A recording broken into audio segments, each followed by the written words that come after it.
সালাউদ্দিন সাহেব মানুষের এই ম্যান্ডেটটাকে উনি মক করেছেন। উনি কিভাবে মক করেছেন? উনি এটাকে নিয়ে একদম প্রহসন করেছেন। উনি বলেছেন যে যারা ভোট দিয়েছে, যারা হা ভোট দিয়েছে বা না ভোট দিয়েছে, তারা আসলে পরে দিয়েছে কিনা এটা নিয়ে উনি সংশয় প্রকাশ করেছেন। অর্থাৎ উনি বলতে চেয়েছেন যে মানুষের বোধ নিয়ে, রাজনৈতিক বোধ নিয়ে উনি হচ্ছে এখানে একটা প্রহসন করেছেন। অর্থাৎ 68% মানুষ হ্যাঁ ভোটের পক্ষে ভোট দিয়েছেন, এটাকে উনি হচ্ছেন প্রশ্নবিদ্ধ করেছেন যে ওটা বুঝে দিয়েছেন কিনা। এটা এক ধরনের প্রতারণা। কেমন প্রতারণা আমি আপনাকে বলি, যেমন তাহলে এখানে বিএনপিকে স্পষ্ট করতে হবে সে কি গণভোটের রায় মানে কি মানে না। যদি গণভোটের রায়কে সে মেনে থাকে, তাহলে গণভোটটা কিসের উপরে হয়েছিল? গণভোট কিন্তু হয়েছিল জুলাই সনদের উপরে যেই আদেশটা হয়েছিল, সেই আদেশের উপরে কিন্তু গণভোট হয়েছিল। এখন আপনি গণভোটের রায় আপনি বলছেন আপনি জুলাই সনদ বাস্তবায়ন করবেন, কিন্তু জুলাই সনদের আদেশের উপরে যে গণভোটটা হয়েছে সেটাতে 68% মানুষ তার ম্যান্ডেট দিয়েছে। এবং জনাব সালাউদ্দিন সাহেব মানুষের এই ম্যান্ডেটটাকে উনি মক করেছেন। উনি কিভাবে মক করেছেন?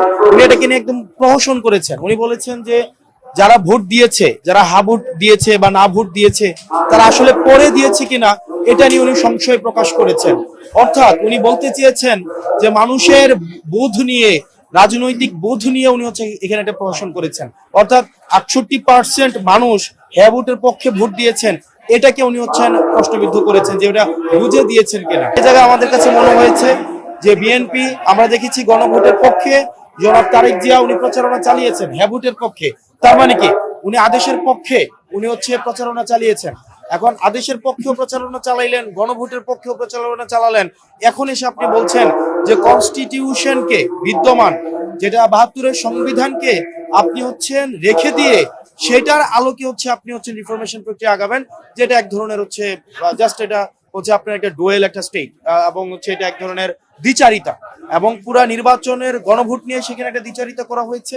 এখানে হচ্ছে ঐকমত্য কমিশন নিয়ে একটা দ্বিচারিতা করা হয়েছে। এবং এক ধরনের যে মনোভাব, এটা বেগম খালেদা জিয়া উনি কিন্তু বলেছিলেন যে যেদিন জনতার ক্ষমতা এই সংসদে প্রতিষ্ঠিত হবে, যেদিন জনতার সরকার এই সংসদে আসবেন, সেদিন এই সংবিধান ছুঁড়ে ফেলা হবে।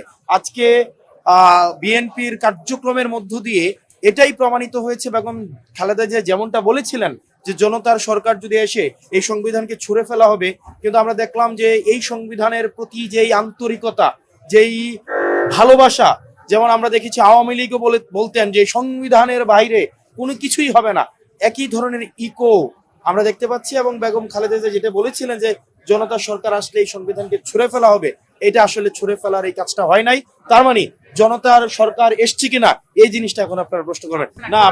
আপনারা দেখবেন না, এটা আমাদের হচ্ছে আমরা বসে এই বিষয়ে সিদ্ধান্ত নিব। আর আপনি যে প্রশ্নটা করেছেন নোটিশ দেওয়ার পরে বসে আলোচনা, বিষয়টা এমন, উনি তো হচ্ছে আপনি যদি আজকে আলোচনাটা দেখেন, উনি এটাকে আনকনস্টিটিউশনাল, এই যে আপনার যে রায়টা দেওয়া হয়েছে গণভোটের, যেই আপনার প্রেসিডেন্ট যে আদেশটা দিয়েছে, এটাকে উনি এক ধরনের আনকনস্টিটিউশনাল বলছেন।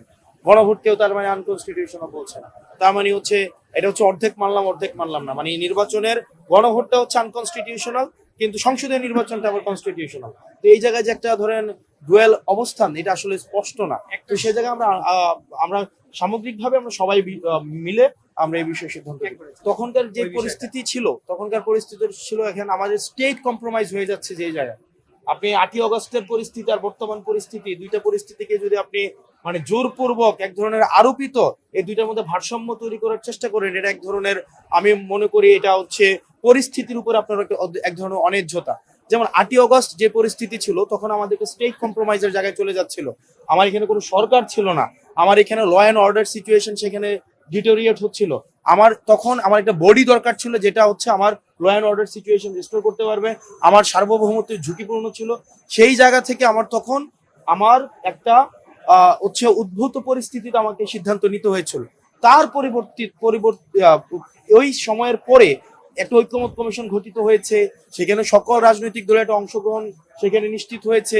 এরপরে আজকে যখন এই পরিস্থিতি আর আগের 8ই অগস্টের পরিস্থিতি, দুইটাকে যখন আপনি জোরপূর্বক একটা মিলানোর চেষ্টা করেন, এটা আসলে আমার কাছে মনে হয় আপনার পরিস্থিতিটাকে আবার পুনর্বিবেচনা করা উচিত।